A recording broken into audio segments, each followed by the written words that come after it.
todos nosotros, la Navidad es sinónimo de asuntos diferentes. En mi caso, yo soy de Reino Unido, de Irlanda del Norte. Para mí, principalmente, Navidad es sinónimo del nacimiento de Cristo, su encarnación, mediante la cual no somos salvos, porque si no fuese por su encarnación, no podría haber muerto por nosotros en la cruz de manera vicaria, propiciatoria, y tampoco podría haber resucitado al tercer día. Es que yo pienso principalmente en la encarnación de Jesús, y luego, más allá de Cristo, para mí Navidad es sinónimo de ese frío que caracteriza las Islas Británicas en estas fechas, de familia también, de mucha comida.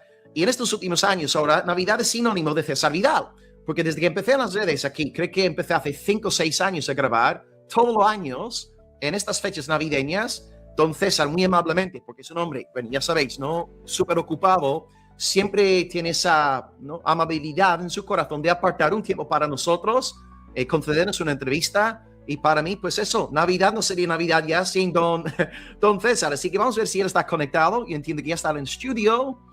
Muy bien. Doctor César, ¿cómo estamos? ¿Todo bien? Bueno, muy bien, porque aquí hay unas Navidades que solo han estado blancas un par de días aquí en Washington, pero la verdad es que hace un tiempo muy agradable, hace sol y al mismo tiempo hace frío, que es lo que a mí me gusta que haga en Navidad, ¿no?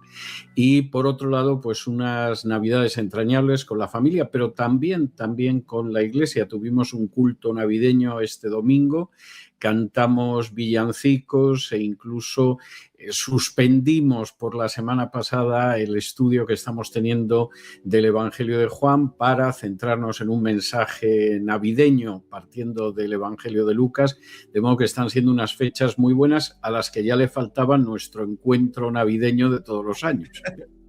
Amén, pues me alegro mucho.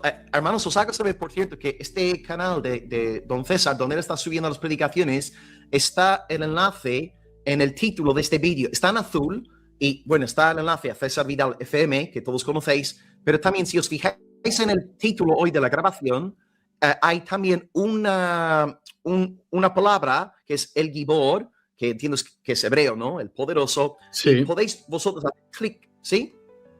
En este enlace, hacéis clic, entráis directamente en este canal de César, que es nuevo, que lo abrí hace un mes, ya tiene más de 60 vídeos, está ya la predicación del domingo, acabo de ver que la predicación del domingo está recién subida, así que por favor entrad, suscribíos al canal y va a ser de gran bendición para el pueblo del Señor del mundo hispanoparlante, amén. Así que gloria a Dios. Gracias, César, espero que lo pases muy bien estas Navidades también. Y bueno, que el Señor sea muy glorificado en tu vida y gracias por todo lo que haces por amor al pueblo del Señor y por amor a la palabra de Dios. Pues amén. Vamos a empezar con este tema de Apocalipsis. Estamos nosotros en la iglesia este año trabajando Apocalipsis y de nuevo, vamos por el capítulo 2, vamos muy lentamente los jueves a través del libro y en mi estudio este año han surgido diferentes inquietudes, preguntas, dudas, porque todos estamos de acuerdo en que es el libro más simbólico del Nuevo Testamento. Y bueno, siempre hay algunos, no sé qué palabra utilizar, algunos fanáticos por ahí que ven cosas en el libro que no están ahí. Pero yo voy a preguntarle a César algunas cosas, algunas dudas que yo he tenido, sobre todo en estos primeros 2 capítulos, y algunas preguntas más que ciertos hermanos me han lanzado, que han sido, bueno, preguntas difíciles. Yo todavía no he tratado estos temas en mis exposiciones, pero vamos a pedirle a César que nos responda hoy, ayudándonos con su conocimiento, no solamente de Apocalipsis, sino de toda la Biblia, y en este sentido estaremos lanzando preguntas. Os hago saber, después de estas, son 10 preguntas que voy a lanzar a don César, después de estas preguntas, vosotros mismos tendréis la oportunidad de interactuar directamente con César a través del chat. Así que si quisieras lanzarle cualquier pregunta al doctor Vidal, ahí está el chat abierto, y podréis entonces compartir vuestras dudas con él, ¿de acuerdo? Por tanto, vamos a empezar con la primera pregunta. La primera pregunta tiene que ver con capítulo 1, una cosa bastante enigmática. Juan arranca saludándonos en nombre del Padre, del Hijo, y luego también habla de los 7 espíritus de Dios que están delante del trono. Esto sale en Apocalipsis 1, versículo 4. Así que la primera pregunta, doctor Vidal, sería, ¿qué son los 7 espíritus de Dios? ¿Qué es lo que Juan aquí tiene en mente? La plenitud del Espíritu Santo. Vamos a ver, el libro de Apocalipsis Como tú muy bien dices, seguramente es el libro más difícil de la Biblia, un gran exégeta, verdaderamente extraordinario exégeta como fue Juan Calvino, comentó toda la Biblia desde Génesis hasta Apocalipsis, excluyendo Apocalipsis, es decir, aquello era un pantano en el que no quiso entrar, lo cual no quiere decir que no escribiera sobre porciones de Apocalipsis, que sí lo hizo y tenía una idea muy clara, pero lo dejó fuera y efectivamente es un libro difícil. Yo tengo que decir de todas formas que no es un libro imposible y que de hecho, con todos los matices que se le quiera poner, es un libro que históricamente ha tenido interpretaciones bastante homogéneas. Cuestión aparte es que sobre todo desde mediados del siglo XIX se haya ido extendiendo una interpretación de Apocalipsis que no tiene raíces históricas, que yo creo que se compagina mal con el texto bíblico y que no hace justicia a Apocalipsis. Apocalipsis utiliza una simbología que cuando se conoce la simbología es muy fácil de entender, pero hay que conocerla. Es como si te encuentras de pronto delante de ti SO4H2 y no sabes química, no tienes ni idea de eso que es. Bueno, pero si sabes química, sabes que es el ácido sulfúrico.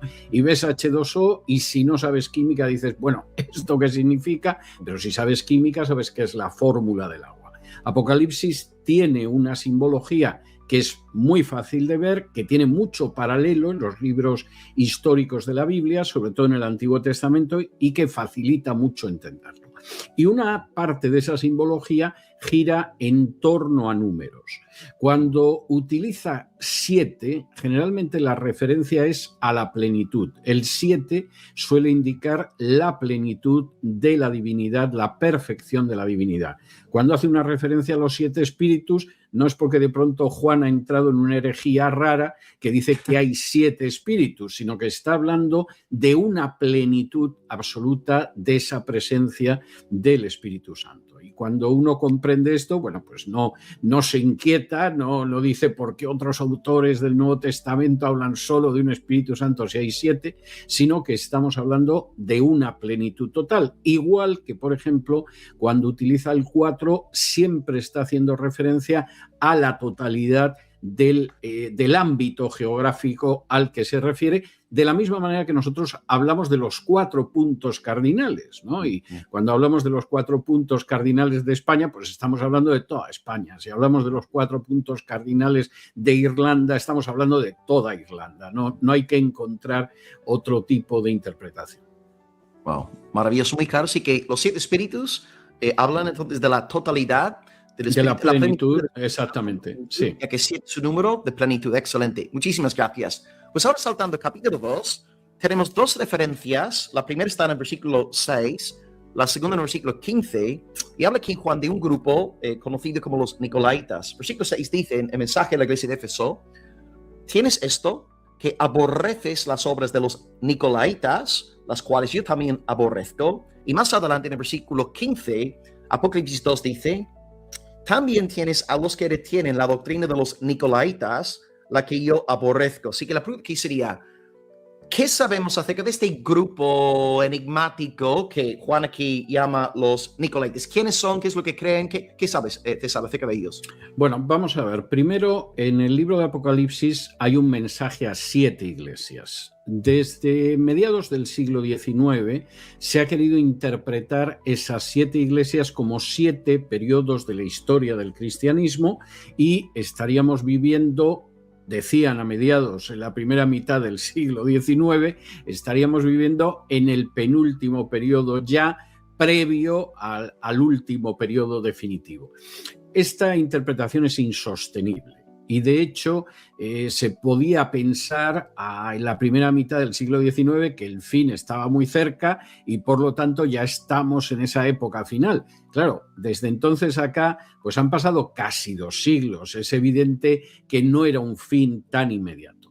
En realidad el mensaje a las 7 iglesias es a 7 iglesias literales de la época en la que escribe Juan, y hay magníficos estudios, por ejemplo el de William Ramsay sobre esas 7 iglesias, donde uno ve que los mensajes de Jesús son mensajes a esas iglesias donde además se ve claramente un conocimiento extraordinario de esas ciudades en ese siglo I, en el inicio de la segunda mitad del siglo I. A veces, para los que además nuestra área de expertise es sobre todo la historia y especialmente la historia antigua, cuando lees un pasaje como ese que aparece ahí, te quedas hasta sobrecogido porque ves que hay una exactitud meticulosa, matemática de la descripción que aparece y que efectivamente encaja con esa época. ¿Quiénes son los nicolaitas? Es un nombre simbólico, es el nombre que significa aquellos que atribuyen la victoria al pueblo.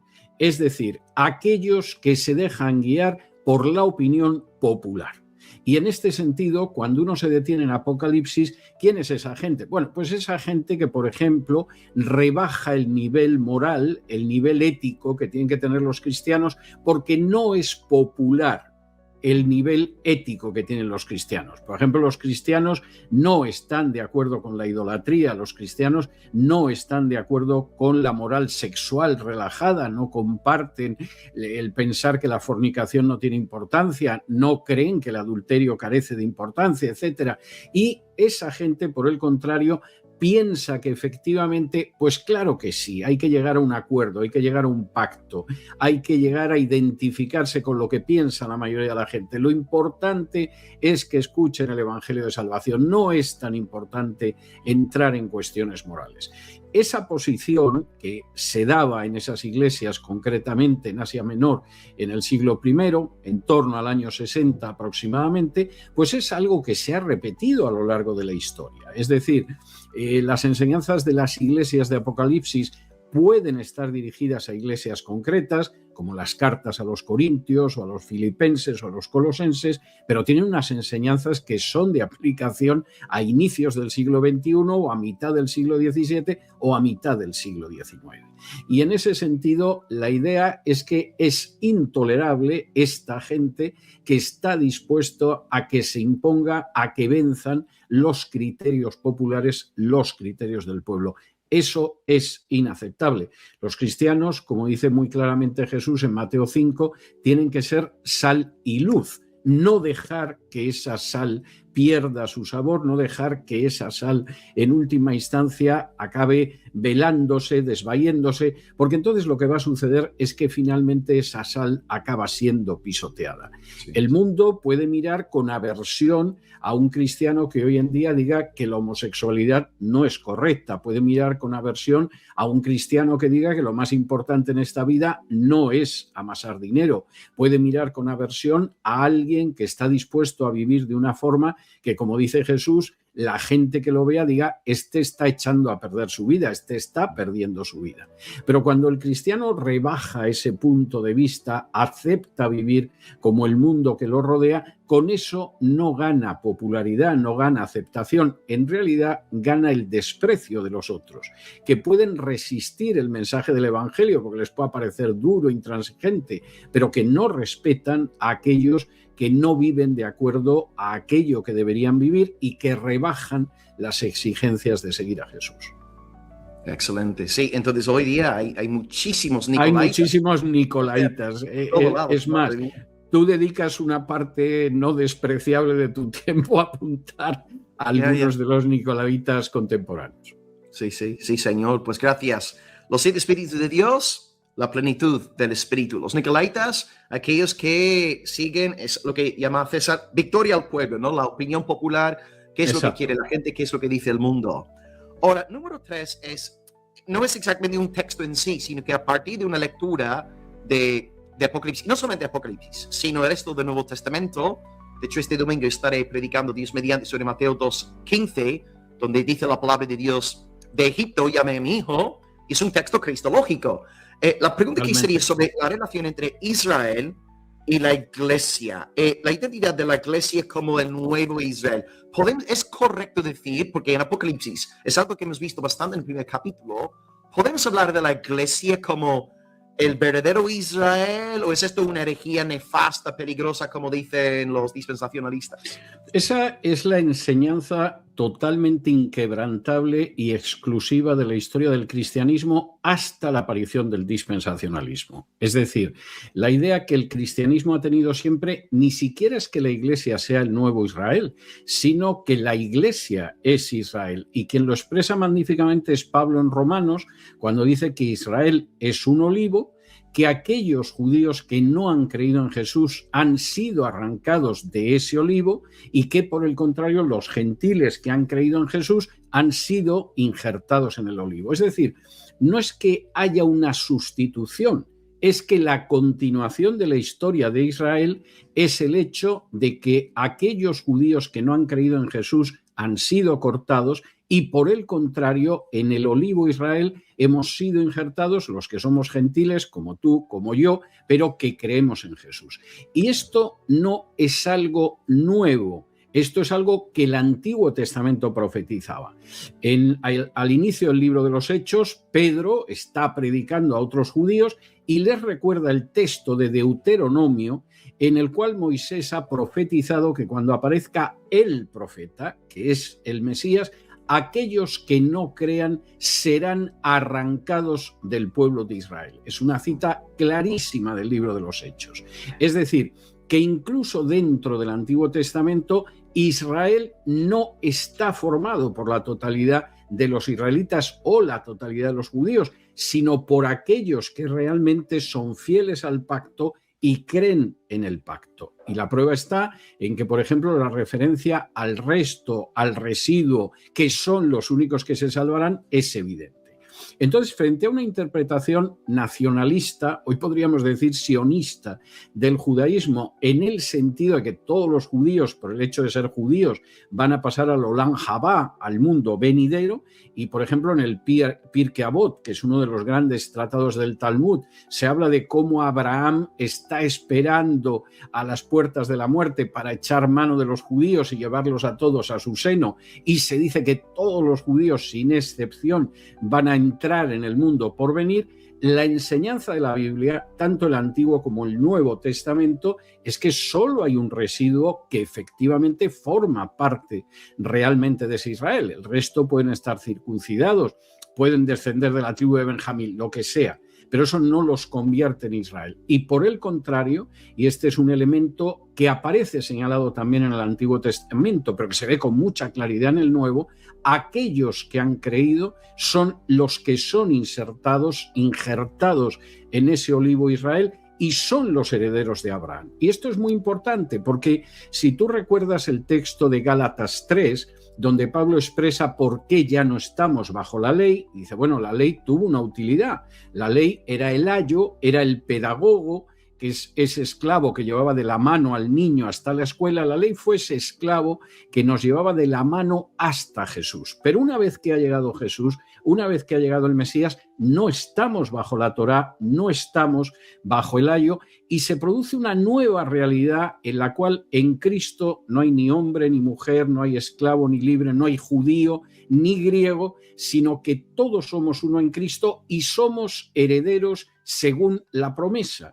Es decir, los herederos de las promesas de Abraham, y esto es muy importante recordarlo, son aquellos que han creído en la descendencia de Abraham, que es el Mesías Jesús. No son aquellos que racialmente, nacionalmente, culturalmente denominaríamos judíos. Hay una parte que sí, los que han creído en Jesús, pero evidentemente hay otra parte que ha sido desgajada y para Dios no forman parte de Israel, aunque lleven una bandera con la estrella de David. No son Israel, han sido desgajados, como dice Pablo, y por el contrario, aquellos que han creído en Jesús, que forman la eclesía, la iglesia, sí están dentro de ese Israel, aunque su origen sea un origen gentil. Esto a mí no me parece secundario, es decir, yo no soy amigo de discutir en cuestiones escatológicas, porque muchas veces me parece que son demasiado imaginativas y muy estériles. Pero esto sí me parece muy grave, porque la Biblia señala claramente quién es el pueblo de Dios, y el pueblo de Dios está formado única y exclusivamente por aquellos que creen en Jesús. Y solamente, como dice Juan 1:12, los que han aceptado a Jesús tienen la potestad de ser hijos de Dios. Entonces, cuando uno excluye esto, lo pone entre paréntesis y dice que además hay otro pueblo de Dios que es paralelo y que además se da la circunstancia de que siguen siendo pueblo de Dios sin creer en Jesús, ahí estamos entrando en un terreno teológicamente muy peligroso y bíblicamente inaceptable. Solo hay un pueblo de Dios y esa pertenencia al pueblo de Dios, esa filiación divina, ese ser hijos de Dios, ese ser descendientes espirituales de Abraham, está única y exclusivamente unido a la condición de haber aceptado a Jesús como Señor y Salvador. Amén. Wow, clarísimo. Gracias, César. Muy clara la respuesta. Ahora, es verdad, antes de seguir con la siguiente pregunta, en España, cuando yo incluso he hablado de este tema, a mí, no solamente en las redes, pero desde España aquí mismo me han acusado de antisemitismo por justamente decir esto. ¿Es posible, es antisemitismo decir que la iglesia es Israel? Porque esta es una acusación muy fuerte que hay entre algunos evangélicos. Bueno, hay una vieja consigna que además se enseña, no es ningún secreto, pero cuando en el Estado de Israel actual se enseña, por ejemplo, a los comunicadores públicos para entrenarlos en debates de tipo político, etcétera, que se hace en todos los países del mundo y con gente de diversas ideologías, hay un argumento que se les enseña. Si no puede usted rebatir al adversario, acúselo de antisemita. Y efectivamente, eso tiene un efecto paralizante. Pero vamos a ir de nuevo a las Escrituras.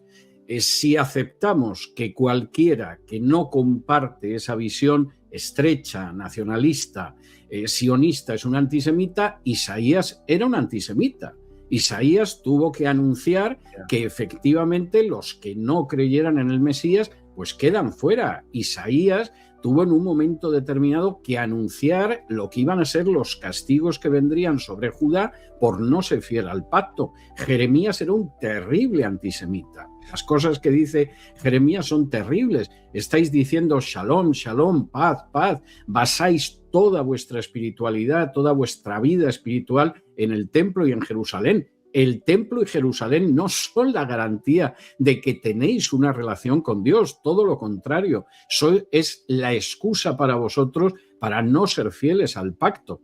Jeremías no era un antisemita. Cuando Daniel en el exilio asume, a pesar de que él no lo ha vivido y no es culpable, las culpas que han llevado a Judá al exilio y al castigo de Dios, pues no se puede decir que sea un antisemita. Y cuando Jesús en un momento determinado acusa con enorme vigor a los dirigentes espirituales de Israel y dice que desgraciadamente Israel es como una higuera que no da fruto y anuncia la destrucción de Jerusalén y del templo, evidentemente Jesús no era un antisemita, lloró amargamente delante de Jerusalén, pero era consciente de que no puedes evitar hacer ese anuncio. Y aquí de nuevo a mí me parece que hay otra cuestión muy peligrosa y muy grave en estos momentos. Si efectivamente alguien ama al pueblo judío como tal, y me parece bien porque estamos llamados a amar a todo el mundo sin diferencia de raza, de religión, de pasaporte ni cosa parecida, y a comunicar el mensaje de Dios a todos, si uno verdaderamente ama al pueblo judío, lo que tiene que hacer como cristiano no es decir que todo lo que hace está bien, que cualquier cosa que se le antoja es fantástica, que puede llevar a cabo cualquier acción y que Dios la bendice. No, hay que decir lo mismo que Pedro.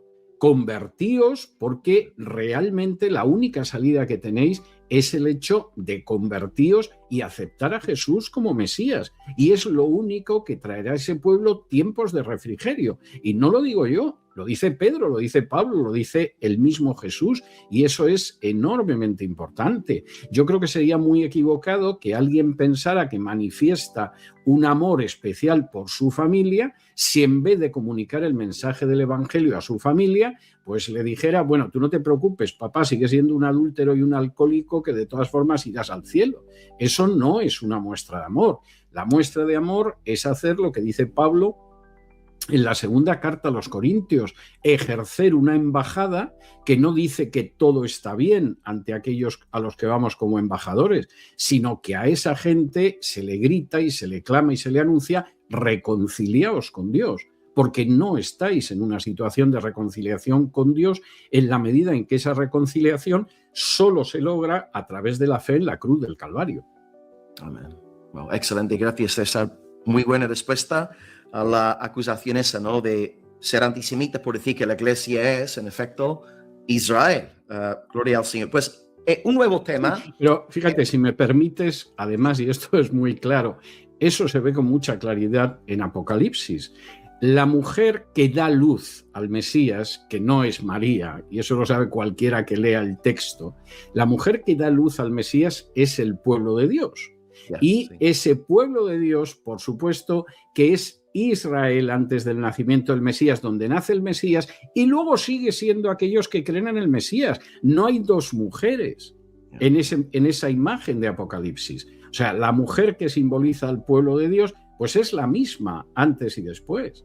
Es evidente, no hay una fractura, no hay dos pueblos en paralelo, no hay un pueblo que encima no cree. O sea, eso es algo que choca con verdades bíblicas que son elementales, no son sofisticadas. Aquí no estamos discutiendo entre infralapsarios y supralapsarios o cosas de ese tipo. Aquí estamos hablando de algo elementalísimo, y es la identidad del pueblo de Dios, y la identidad del pueblo de Dios está vinculada al hecho de aceptar a Jesús como el Mesías, como nuestro Señor y Salvador. Amén, amén. Excelente, César. Muchísimas gracias por la aclaración. Pues bien, entramos ahora en tema número 4 hoy. Entre capítulos 3 y 4 a nivel hermenéutico, dicen algunos que a partir del 4.1, después de esto miré, después de esto se refiere a un llamado rapto secreto, es decir, de Apocalipsis 1 al 3 tenemos el periodo pre-rapto secreto, y luego entramos en 7 años de tribulación en 4.1. Y a partir de 4.1, todo lo que leemos tiene que ver con el estado post-rapto secreto. Así que, César, la siguiente pregunta, número 4, sería, Apocalipsis nos habla de un rapto secreto. ¿Rapto secreto es una idea bíblica? ¿Es algo inventado por hombres? Es un invento del siglo XIX. Bruce, que era compatriota tuyo y que era un gran exégeta y que está con el Señor desde hace algunos años, y además pertenecía a las asambleas de hermanos y el sector dispensacionalista, por decirlo de alguna manera, de las asambleas de hermanos, en una ocasión le preguntaron por el rapto pretribulacional, por el rapto secreto, y contestó, dice, hombre, quizá esté en la Biblia, pero yo nunca lo he visto.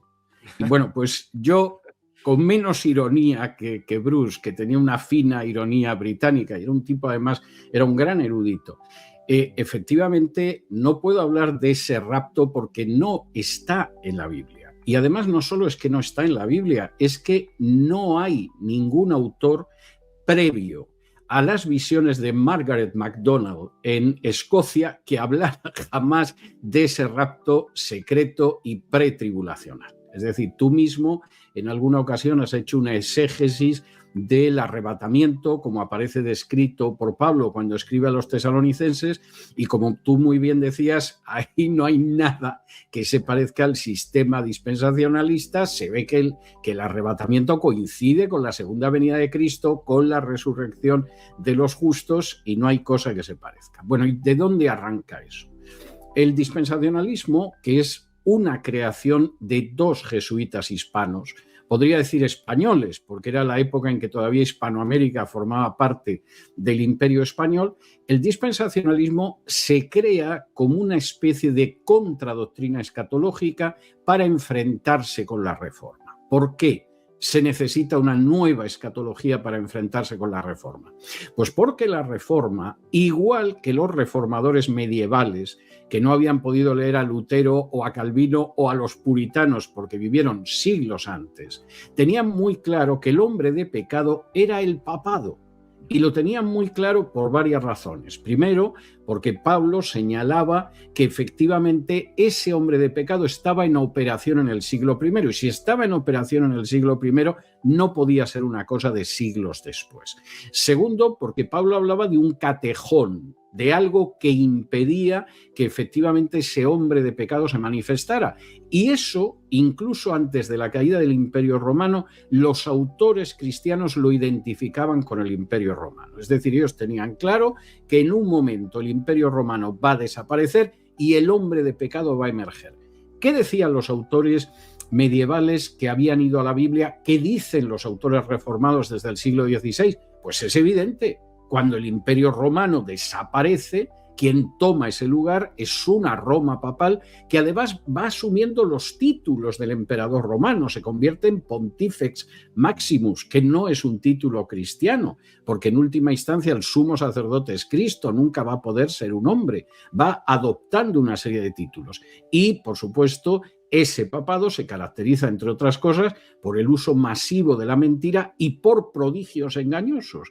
Todo el mundo sabe la manera en que a lo largo de siglos la Iglesia Católica ha echado mano de milagros bastante supuestos en términos generales. De manera que, por ejemplo, los hermanos checos, que son anteriores a la Reforma, claro que tenían claro quién era el hombre de pecado, que era el papado. Los valdenses tenían claro en plena Edad Media que el hombre de pecado era el papado. Wycliffe y Hus lo tenían claro, y por supuesto Lutero, Calvino y otros reformadores.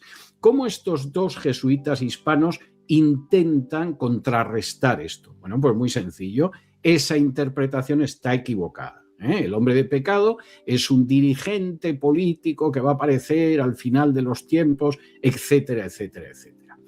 La visión dispensacionalista que crean estos dos jesuitas hispanos, que se llamaban Lacunza y Rivera, se muere porque efectivamente no tenía consistencia. Por supuesto, para los autores protestantes aquello era un disparate exegético y para los autores católicos tampoco tenía tanta importancia. Y en un momento determinado, Lacunza y Rivera son exhumados en un sentido real cuando a inicios del siglo XIX en Inglaterra se publican sus escritos escatológicos, que no causan mucha impresión tampoco, pero hay un predicador que es prepentecostal, que se llama Edward Irving, que efectivamente empieza a montar un sistema escatológico sobre la base de Lacunza y Rivera. Esto tampoco tiene mucho eco, insisto, porque en el caso de los autores evangélicos clásicos los había mileniales, había muchísimos postmileniales, aunque esto pueda resultar sorprendente, los había premileniales históricos, pero evidentemente esa interpretación dispensacionalista parecía disparatada. Y entonces aparece una señora en Escocia que tiene una visión en el curso de la cual ella afirma que ve cómo Cristo, la segunda venida de Cristo, es en dos fases. Una con ese arrebatamiento previo y otra ya la segunda venida. Es decir, la segunda venida de Cristo en realidad es una segunda y una tercera venida. La gente que toma nota de las visiones de Margaret MacDonald, y nos han llegado los escritos, está sorprendida. E incluso hay uno de los que toma nota de estas visiones que dice, lo que dice esta mujer, la verdad es que no sabemos si se puede publicar, porque esto no lo ha dicho nadie antes. Nadie ha visto esto en las escrituras. Pero esa interpretación de Margaret MacDonald es asumida por Nelson Darby, que la visita en Escocia, y parece ser que aquello le convenció, y aún así es muy minoritaria hasta la Biblia de Scofield, que se publica a inicios del siglo XX. Biblia, por cierto, impulsada por un sionista americano que compartía el sionismo con muy pocos judíos, porque en esa época la mayoría de los judíos en Estados Unidos no eran sionistas, que se llamaba Samuel Untermyer, que apadrina a Scofield, que le hace entrar en el club del loto en Nueva York, en el Lotos Club, y que, por cierto, era ocultista, hasta tal punto que, por ejemplo, si alguien tiene la curiosidad en Nueva York, hay cosas más interesantes, pero si alguien tiene la curiosidad de ver los jardines de Untermyer, están llenos de símbolos de carácter ocultista y luciferino. Y esto es lo que hace que finalmente el dispensacionalismo, a través de la Biblia Scofield, vaya entrando de manera masiva en el mundo de lo que son los evangélicos de Estados Unidos, que envían misioneros a Hispanoamérica y que llevan ese mensaje. Pero ese es un mensaje desconocido. En la Biblia, cualquiera que lea Tesalonicenses no ve un arrebatamiento previo, no ve 7 años después de tribulación, o sea, porque no está, simplemente no está.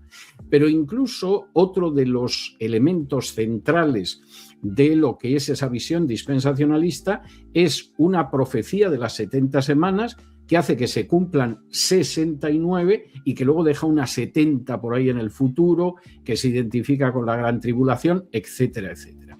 Esa interpretación no aparece hasta finales del siglo XIX.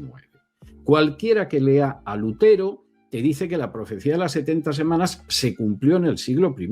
Cualquiera que lea a Calvino te dice que esa profecía acabó de cumplirse en el siglo I. Cualquiera que vaya a mi Biblia de estudio y vea la parte de Daniel que yo dedico a eso, no tiene nada más que hacer la suma de los años y ve cómo eso se cumple en el siglo I. Pero es que los judíos creen que se cumplió en el siglo I.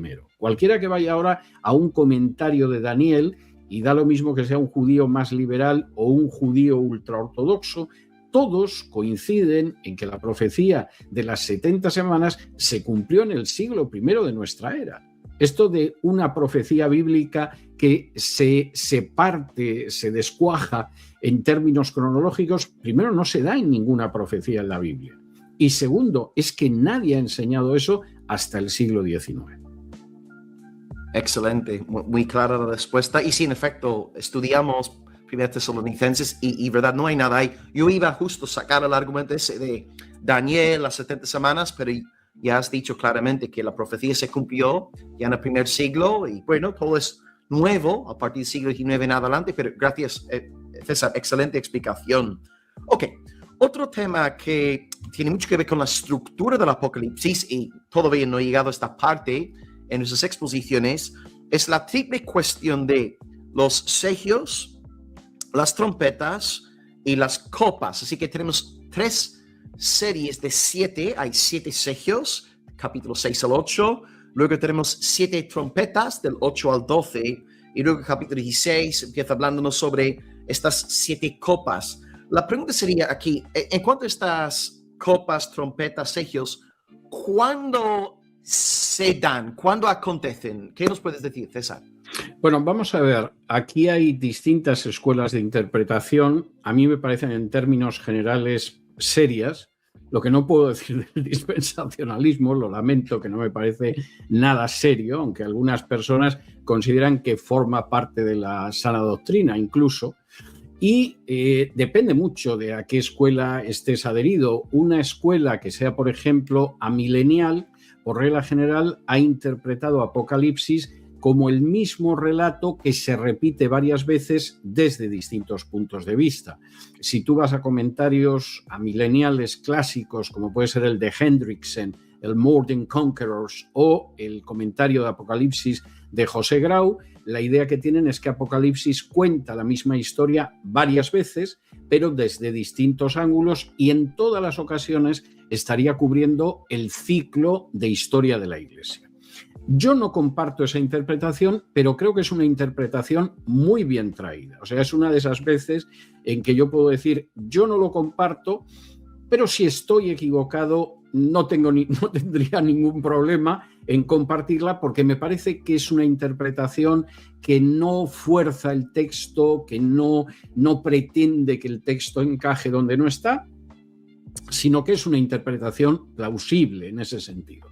Para la gente que tiene una interpretación futurista, aquí estaríamos hablando de una sucesión de hechos que se producirían en las inmediaciones de la segunda venida de Cristo.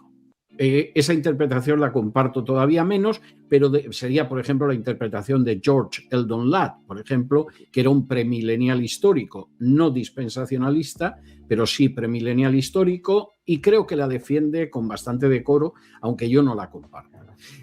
Hay, por el contrario, los que pensamos que el libro de Apocalipsis es un libro cuyo cumplimiento, salvo las partes muy finales del libro, es un cumplimiento que se da en el siglo I, entre otras cosas porque tanto al inicio como al final del libro hay una referencia a que estas profecías se van a cumplir enseguida, se van a cumplir dentro de muy poco, lo cual encaja mal en un escenario a 20-21 siglos de distancia, y aquí estaríamos hablando de la sucesión de una serie de hechos que son hechos que se cumplieron matemáticamente, yo diría que con gran minuciosidad, con la destrucción de Jerusalén en el año 70 y con la gran persecución neroniana, la primera gran persecución imperial y general contra los cristianos.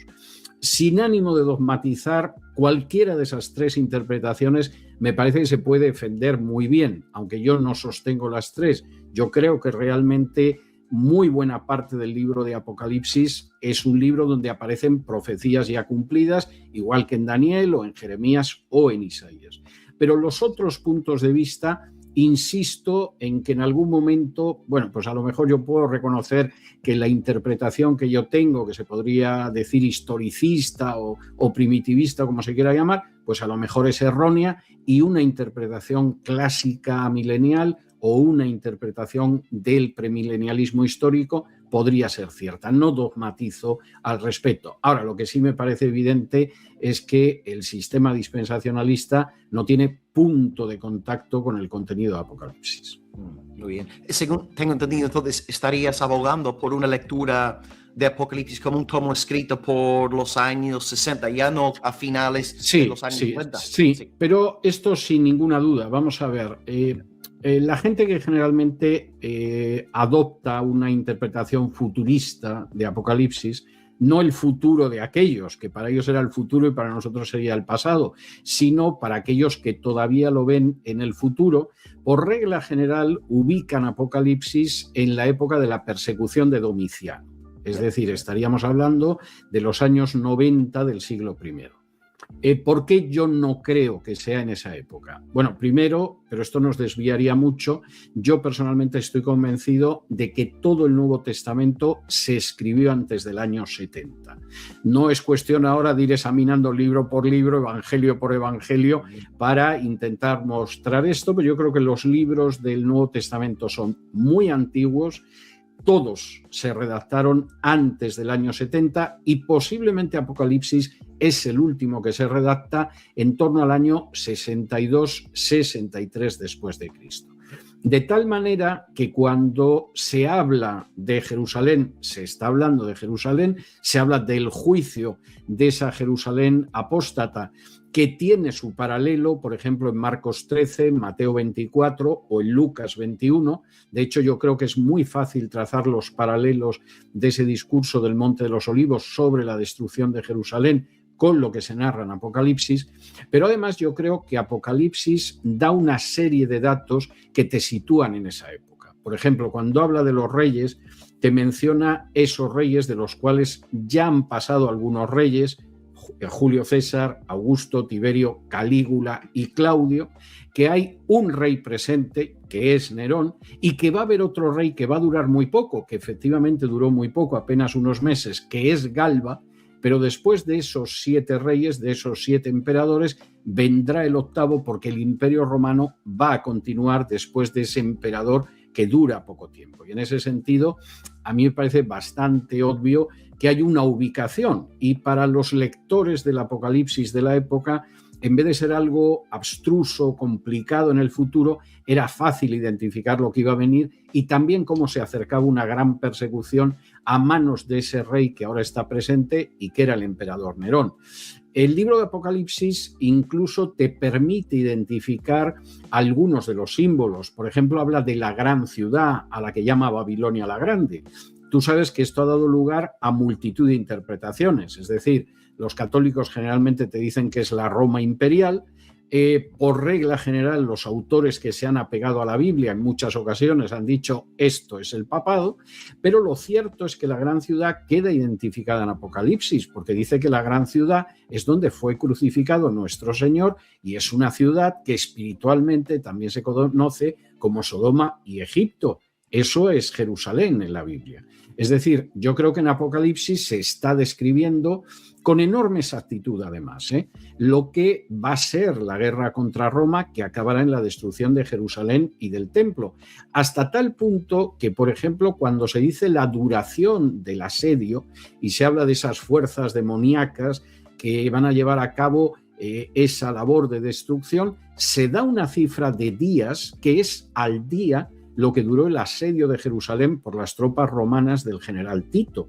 Y cuando se describe a ese ejército diabólico que se dirige a consumar esta labor de destrucción, y se habla, por ejemplo, del escorpión, se habla de una serie de cosas que, bueno, la gente imagina. Yo he leído gente diciendo que esos son cazabombarderos, son bombardeos nucleares, etcétera. Hay gente muy imaginativa. Sin embargo, cualquiera que conoce la forma en que funcionaba el ejército romano sabe que es una descripción magnífica de lo que es una legión, porque en la legión, entre las armas de artillería, estaba, por ejemplo, el escorpión.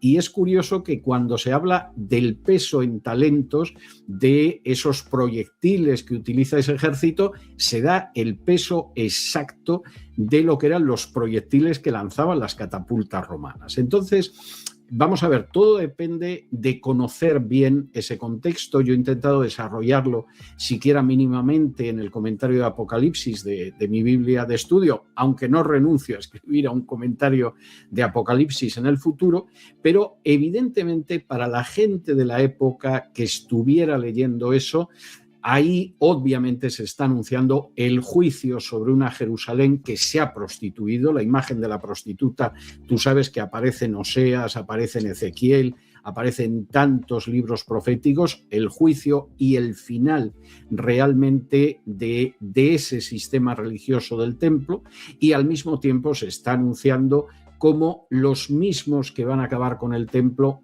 van a desencadenar una persecución terrible sobre los siervos, sobre los seguidores de Cristo.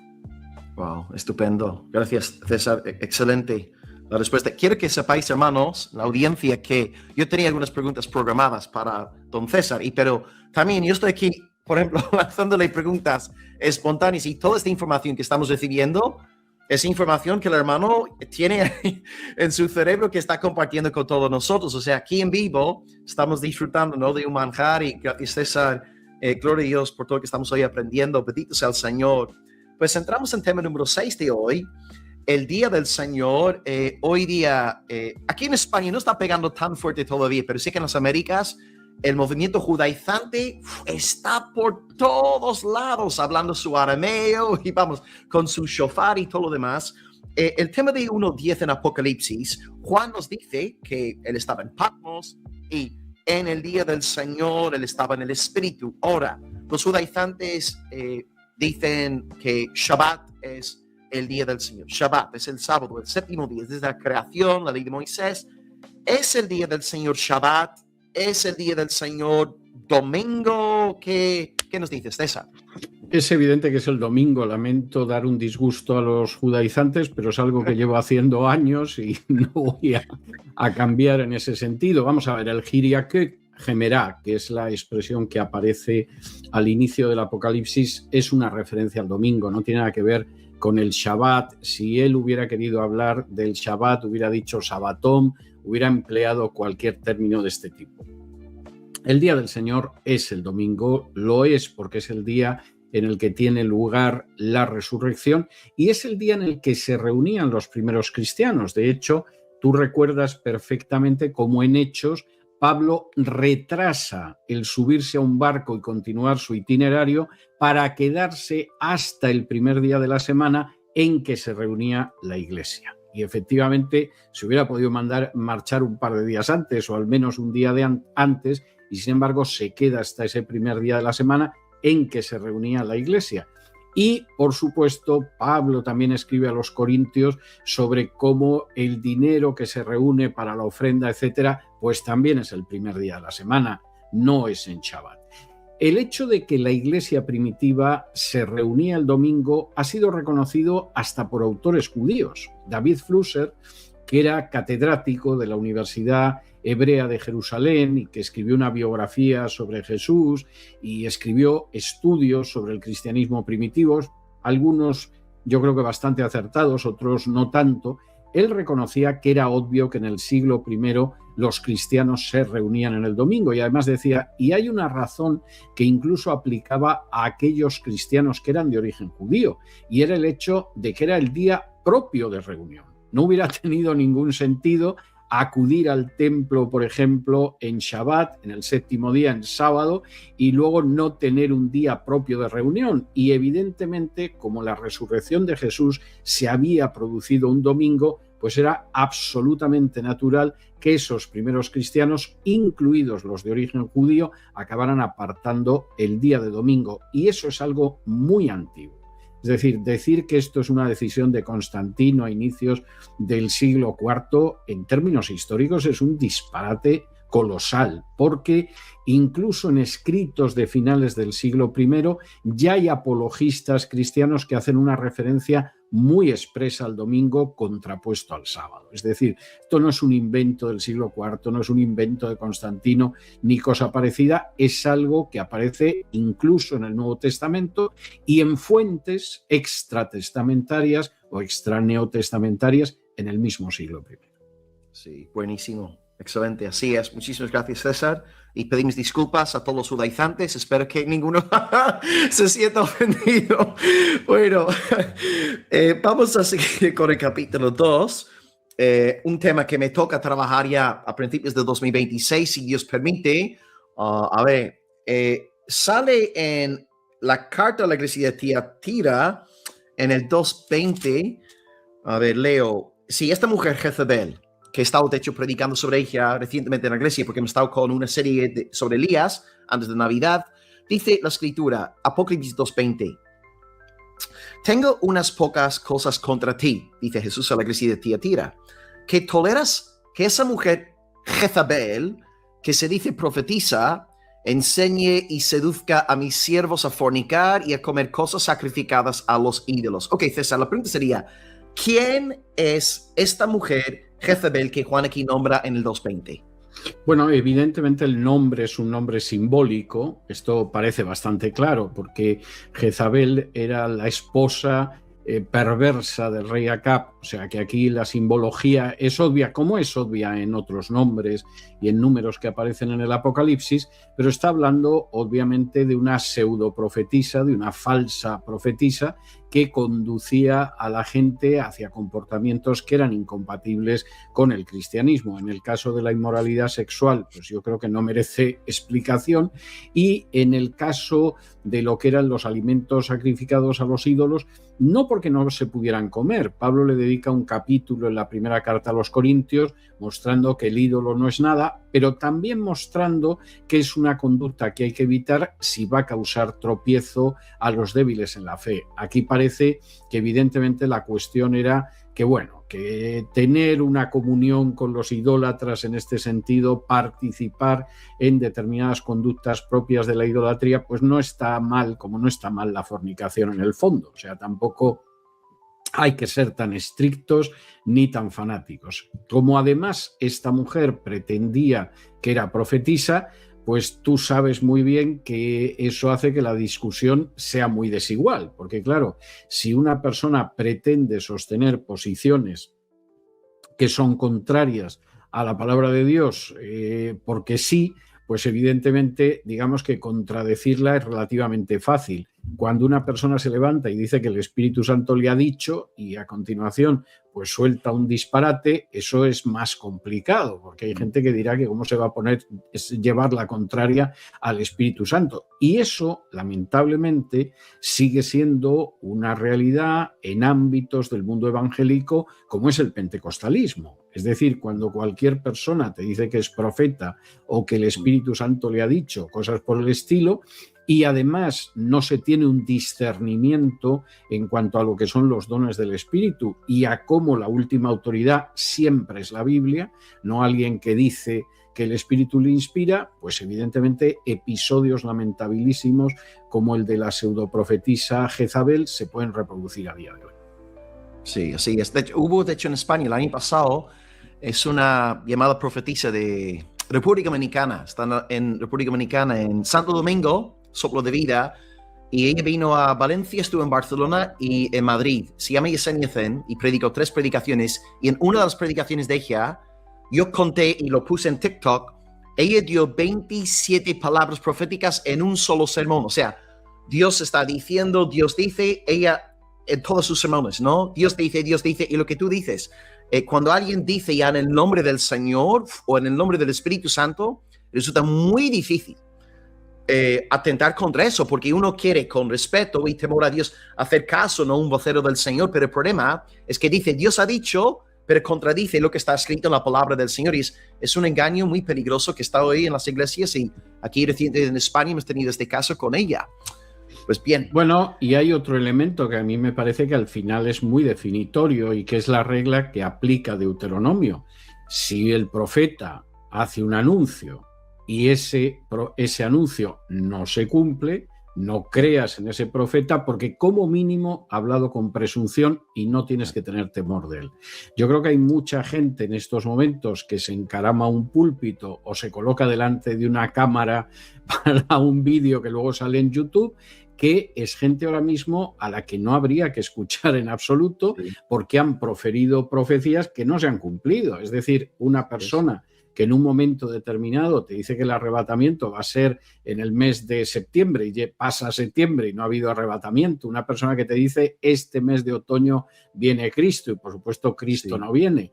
Una persona que te dice que un futbolista se va a curar y va a ser decisivo en el campeonato y el futbolista tarda un montón de tiempo en reincorporarse. Una persona que te dice que en estos momentos va a haber unas elecciones en este país y hay una mujer que las va a ganar y luego la mujer se lleva menos del 1% de los votos, pues evidentemente es un falso profeta. Y estoy citando casos concretos que tú les podrías poner nombres y apellidos con toda la facilidad del mundo.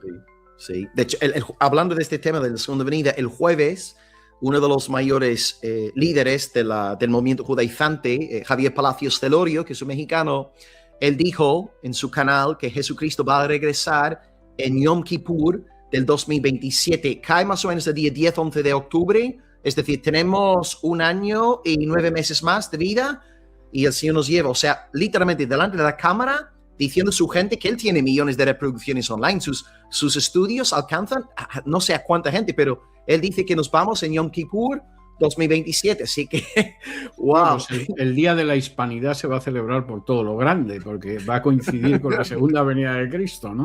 Pero hay un elemento aquí, si me permites, un brevísimo paréntesis, que a mí me parece muy importante y que tengo que decir con profundo dolor que se pasa por alto. Y es que aquí hay una terrible desobediencia a las enseñanzas de Jesús, a la última enseñanza de Jesús. Cualquiera que vaya al libro de los Hechos, al capítulo 1, desde el versículo 6, se encuentra que justo antes de la ascensión de Jesús se le acercan los discípulos para preguntarle si va a restaurar en esos momentos el reino a Israel. Pregunta lógica entre los discípulos. Y la respuesta de Jesús no es desplegar un mapa escatológico e irles explicando, sino que les dice: a vosotros no os toca entrar en los tiempos y las sazones que el Padre puso en su sola potestad. O sea, primer elemento claro, esto no es cosa vuestra. O sea, no os dediquéis a esto porque esto no tiene nada que ver con lo que vosotros tenéis que hacer. Con lo cual, aquí hay una desobediencia reiterada, despectiva, a un mandato claro de Jesús que a continuación añade: vuestra misión es que recibiréis el poder del Espíritu Santo y me seréis testigos hasta lo último de la tierra. Cuando lamentablemente creyentes, que yo creo que muchos son creyentes genuinos, en vez de asumir que su única tarea es ser testigos de Jesús hasta lo último de la tierra, se dedican a especular sobre los tiempos y las sazones que solo conoce el Padre, están incurriendo en una gravísima desobediencia. Yo no sé si hay un mandato de Jesús más desobedecido en cierto ámbito que eso. Y eso es muy grave. Eso es muy grave. Qué fuerte. Sí, señora, 100%. Así es. Así es. Y cada 2 por 3, yo no sé cuántas veces habremos sobrevivido la segunda venida, ¿verdad? Porque yo, madre mía. Pues fíjate, yo que me convertí hace casi 50 años, ha hecho este mes de agosto 48 años, ya te puedes imaginar la cantidad de profecías falsas que he tenido que soportar sobre el arrebatamiento y la segunda venida, porque han sido docenas. Y mucha de esa gente sigue viviendo de eso, que es algo terrible. Como además mi conversión se produjo en una época precedida por una estancia de casi 5 años en los Testigos de Jehová, bueno, yo he vivido buena parte de mi vida viendo una profecía falsa tras otra profecía falsa que nunca se cumple. Wow. Pues gloria a Dios que ahora estás en la verdad, a su palabra y Estoy guarda, no, bueno, qué fuerte. Pues bien, nos quedan unos 3 temas más y luego la audiencia, hermanos, tenéis la libertad hoy de lanzar preguntas, preferiblemente temas relacionados con lo que estamos aquí conversando, ¿de acuerdo? En esta línea. Ok, tema 8. 2 veces en Apocalipsis, el capítulo 2 y el capítulo 3, en ambos capítulos, versículo 9, tenemos una expresión, la sinagoga de Satanás. En el 2.9, Cristo habla a la iglesia de Esmirna acerca de la sinagoga de Satanás. Y una vez más, en la iglesia de Filadelfia, Jesús vuelve, en su carta, vuelve a mencionar esta expresión, la sinagoga de Satanás. César, ¿qué es la sinagoga de Satanás? Los judíos que son judíos, pero que rechazan a Jesús como Mesías. Vamos a ver la interpretación de quiénes son esos personajes, la da el mismo autor del Apocalipsis, el autor del Evangelio de Juan, cuando recoge esa controversia entre Jesús y los judíos que son incrédulos y les dice, bueno, sí, carnalmente podéis descender de Abraham, pero vuestro padre realmente es el diablo. Lo que es durísimo, es decir, yo concedo que es una interpretación muy dura, son unas palabras muy duras, pero son palabras de Jesús. Claro, uno diría, pero bueno, ¿cómo es posible? Esto suena muy duro, ¿no?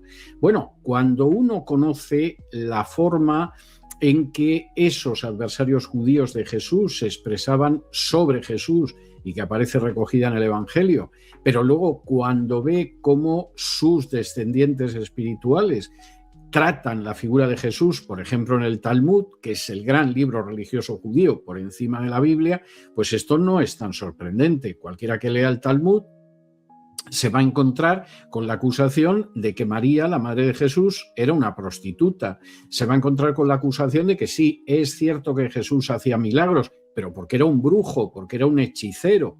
O, como dice en el Evangelio, porque has llegado a un pacto con el príncipe de los demonios. Se va a encontrar con la afirmación en el Tratado Sanedrín de que a Jesús, claro que lo matamos porque había que matarlo, porque extraviaba al pueblo, que es algo con lo que Anás y Caifás hubieran estado de acuerdo. Y se van a encontrar incluso que cuando se trata el tema del Geinón, de la gehenna, del infierno, se dice que uno de los personajes que va a estar ahí eternamente es Jesús, que ya padece en el infierno en medio de excrementos en ebullición. Es decir, el retrato que el Talmud da acerca de Jesús es un retrato diabólico, nos guste o no nos guste, y yo reconozco que no es una realidad agradable. Y claro, cuando Jesús en un momento determinado pues dice, bueno, sí, hay una descendencia de Abraham, yo la conozco, es de tipo natural, pero en realidad vuestro padre es el diablo, pues es simplemente la versión de labios de Jesús que luego vuelve a aparecer en el Apocalipsis. Excelente. Y por eso Sí, incluso dicen que son judíos y no lo son. Claro que dicen que son judíos. En ese siglo I, además, desde un punto de vista racial o nacional o religioso, eso era innegable. Pero desde el punto de vista de lo que Dios considera que es Israel, no cabe la menor duda de que han sido arrancados de ese olivo. Yeah. Bueno, un poco como la frase de Pablo, que utiliza en Romanos 9:6, no todo Israel es Israel, indicando, ¿no?, que dentro del pueblo, ¿verdad? Esa es la idea. Y Pablo además apela a Isaías para decirlo. Es decir, esto no es un invento de Pablo, que era un apóstata y un resentido y todo lo demás. No, Pablo es un personaje, y cuanto más profundizas en los escritos de Pablo, más lo ves. Era un personaje que estaba empapado del conocimiento del Antiguo Testamento y que echa mano del Antiguo Testamento con una agilidad que a mí me gustaría que todos los cristianos pudieran hacer, aunque solo fuera con el Nuevo, ¿no? Pero efectivamente, yo creo que una de las cosas evidentes es que la Biblia es muy coherente. Yo recuerdo en cierta ocasión compartiendo el Evangelio con un estudiante de filosofía que en un momento determinado me dice, bueno, yo hay una cosa que tengo que reconocer con la Biblia, y es que es enormemente coherente. Es decir, en contra de aquellos que piensan que la Biblia se contradice, que tienes que ir estudiando este libro separado del otro, que aquí hay distintas corrientes de pensamiento que se lanzan piedras la una a la otra. No, la Biblia es tremendamente coherente. Y lo que ves en Isaías lo ves en Juan, y lo que ves en Juan lo ves en el Apocalipsis. Apocalipsis. Amén. Así es, 100% de acuerdo. Excelente, César, muchísimas gracias. Bueno, el penúltimo tema de hoy es la cuestión del anticristo, ¿verdad? Ya has hablado antes acerca de la perspectiva de los reformadores. ¿Qué hacemos entonces en cuanto a la identidad del anticristo? ¿Será entonces el Papa o no sé, qué puedes enseñarnos en cuanto al anticristo? Bueno, hay mucha controversia con este tema, ¿eh? Vamos a ver, de entrada, la gente que de alguna manera construye un cierto retrato del anticristo lo hace sumando personajes de la Biblia que no son el mismo o que no necesariamente son el mismo. Es decir, claro, al final te suman el cuerno pequeño de Daniel, que no es el anticristo. Lamento decir que ese es un conjunto de profecías cumplidas hace siglos. Te lo suma con el hombre de pecado, te lo suma a su vez con la bestia del Apocalipsis, y bueno, con eso construye una especie de Frankenstein teológico que se supone que aparecerá inmediatamente antes de la segunda venida de Cristo. Yo creo que son personajes diferentes de los que estamos hablando. Yo creo que ese cuerno pequeño es Antíoco IV Epífanes y además es muy fácil de ver. Yo le dedico un espacio en el comentario a Daniel en mi Biblia de estudio. Creo que el hombre de pecado es el papado. Sinceramente no abrigo ninguna duda al respecto y creo que la bestia es Nerón. Pero en fin, esto nos llevaría muy lejos en cuanto a lo que estoy hablando. Es un poder romano bestial en el que hay una serie de reyes, pero el que está en ese momento presente en la época de Juan y el que va a desencadenar la persecución a un par de años en el futuro es Nerón. Entonces creo que no se puede ir sumando personajes por ahí y entonces acabar construyendo pues algo que puede ser novelescamente interesante, pero que no tiene esa base en la Biblia. La misma idea del anticristo como un gran perseguidor del final de los tiempos no es algo tan claro en el cristianismo primitivo. Es decir, en el cristianismo primitivo efectivamente la figura del hombre de pecado era muy clara y era un poder religioso, aunque pudiera tener una repercusión política y social, económica, etcétera. Eso se sigue repitiendo a lo largo de la Edad Media y se repite con la Reforma. Es decir, la idea de un príncipe político al final de los tiempos, bueno, algunos autores piensan que es así, otros piensan que no, y que con la figura del hombre de pecado, que es el papado, tendríamos bastante hasta que Cristo acabe con él con el aliento de su boca, ¿no? Por citar a Pablo en Tesalonicenses. Y yo sinceramente creo que son personajes distintos, los que aparecen en distintos libros de la Biblia, y que es muy aventurada toda esa mezcla que se hace de esos personajes. Estupendo, muy bien. Así que el anticristo no es Rey Carlos del Reino Unido, ¿no? Así que... pues pero ahora que dices eso, te voy a contar una anécdota que me parece cómica y al mismo tiempo me parece muy triste, ¿no? Hace años yo llegaba de España, yo vivía todavía en España, a Miami, y estaba invitado a dar una serie de conferencias en una iglesia y me fue a recoger un hermano. Y entonces, para llevarme al hotel, y en lo que me llevaba al hotel me dice que ya tenía claro quién era el anticristo. Bueno, yo procuro ser prudente con esto, no le dije nada, digo, me lo va a decir de todas formas. Y me dice, el anticristo es Juan Carlos de España. Entonces me dice que lo era porque era rey de Jerusalén, entre otros títulos, etcétera. Me empieza a argumentar porque evidentemente el anticristo era el rey Juan Carlos. Yo lo iba escuchando con paciencia, pero llegó un momento en que no pude más y le dije, mira, fulano, yo conozco personalmente al rey Juan Carlos. Digo, no es especialmente inteligente, no lo veo desempeñando ese papel, ¿no? Y entonces esta persona, que lógicamente no estaba dispuesto a que una realidad le estropeara un buen titular, como dicen algunos periodistas, me dice, pues precisamente esa es la prueba, que el diablo escoge a alguien que parece que no es muy inteligente y es el anticristo.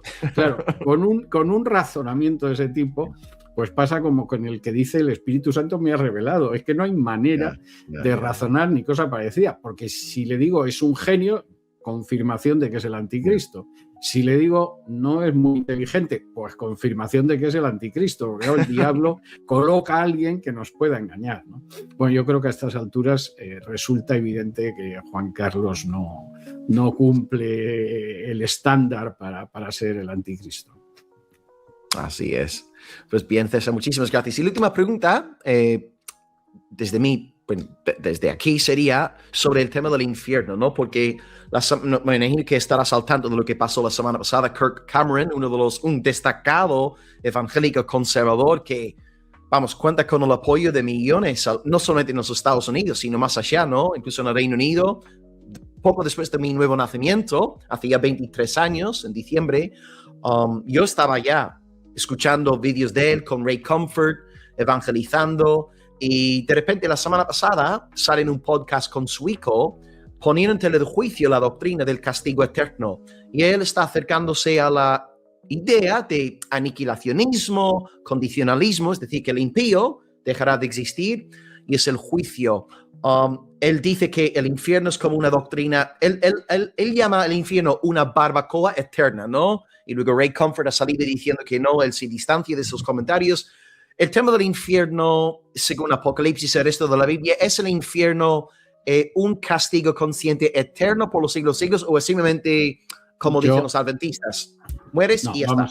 No, vamos a ver, el adventismo, que en esto es el padre de la visión que tienen los testigos de Jehová, es decir, los testigos de Jehová son unos adventistas un poco exaltados, cosa que a los adventistas les molesta mucho, pero esa es la realidad. Es decir, tanto la idea de la mortalidad del alma, como la idea de la aniquilación total, como la idea de que los injustos no resucitan, como la idea de que Cristo es el arcángel Miguel, es decir, todo este tipo de disparates, aparte de esa insistencia por fijar fechas, es algo que aparece primero con los adventistas del séptimo día y que después se desarrolla también en los testigos de Jehová, que claro, al seguir una senda independiente van añadiendo cosas de su cosecha a todo un cuadro abiertamente herético.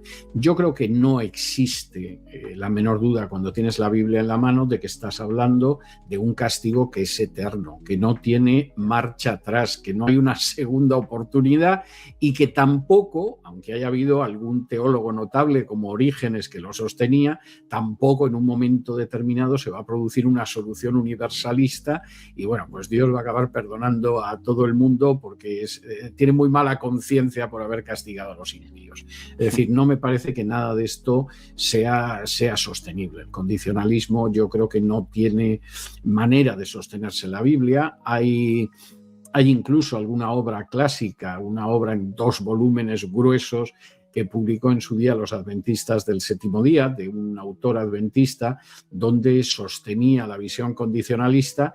Y es que la ibas leyendo y no había un solo argumento válido en favor del condicionalismo, ni histórico ni teológico. El primer volumen estaba relacionado con la Biblia y no había manera de apoyar eso.